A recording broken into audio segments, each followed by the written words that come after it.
All right, stop. Stop scrolling, okay? Because if you're even thinking about buying a home in Sparwood in 2025, facing one of the strangest markets this town's ever seen. Prices, they're still climbing. Detached homes are benchmarked at 531,000, up nearly 8% from last year. Sales, however, frozen, literally zero detached homes sold last month. And while condos under 200 grand are still moving, the average house in the Kootenays is taking over 100 days to sell. So should you buy a house in Sparwood this year? Let's break it down. Sparwood isn't acting like Fernie or Cranbrook. Instead of bidding wars, we've got cautious buyers, nervous sellers, and almost no completed sales. The benchmark numbers look healthy, sure. 531 for detached, 185 for condos, but activity tells another story and buyers are on the sidelines. Now, having mentioned all this, we do still see the odd multi-offer in Sparwood on a properly priced home. So that is still an option out there.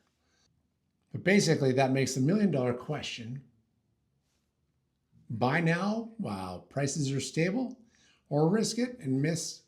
Sparwood isn't acting like Fernie or Cranbrook. Instead of bidding wars, we've got cautious buyers, nervous sellers, and almost no completed sales.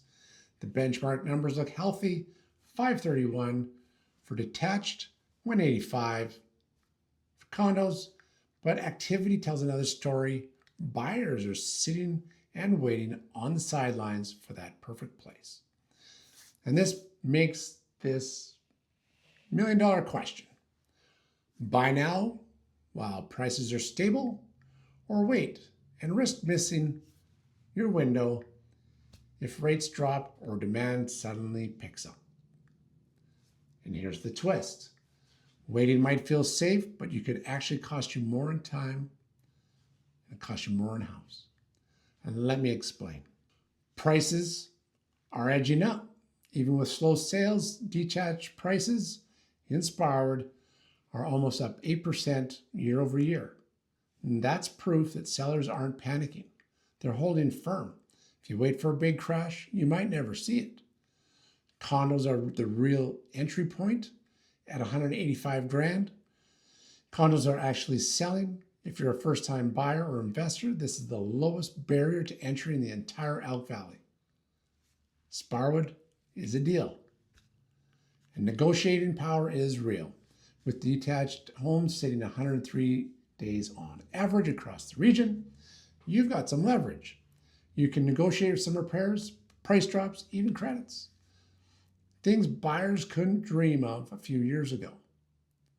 But before you rush out and make an offer, here are the reasons that buying in Sparwood this year could still backfire. With zero detached sales last month, it's clear that many buyers are hesitating. That can mean prices flatten or even slip if the trend continues. Job market volatility. Sparwood's tied closely to mining and the mining economy. A round of jobs cut and a slowdown could shake up buyer confidence even further. Carrying costs are slow. Oh my God. Carrying costs in a slow market. If you need to sell in the next couple of years, remember, homes taking a couple of months to move. Buying now is a long-term play, and you need some staying power. That's what she said. So should you buy a should you buy in Sparwood in 2025? Here's the playbook. Yes, you should buy. But if you find a home in the 450 to 500 range, or an entry-level condo in the around 200-ish, negotiate hard, plan to stay at least 5 years, and lock in before rates ease and competition heats up. Or you wait. Wait if you're stretching your budget, banking on flipping quickly, or hoping for instant appreciation. The market here is cautious. Get in for lifestyle and stability, not a fast profit. Bottom line is, Sparwood in 2025 is a buyer's market hiding under some balanced numbers.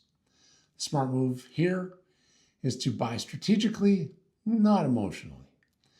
And if this helped you, smash that subscribe, hit that thumbs up, and say, yo, Belzy, you the man. Take care, everybody. Here to help. Peace.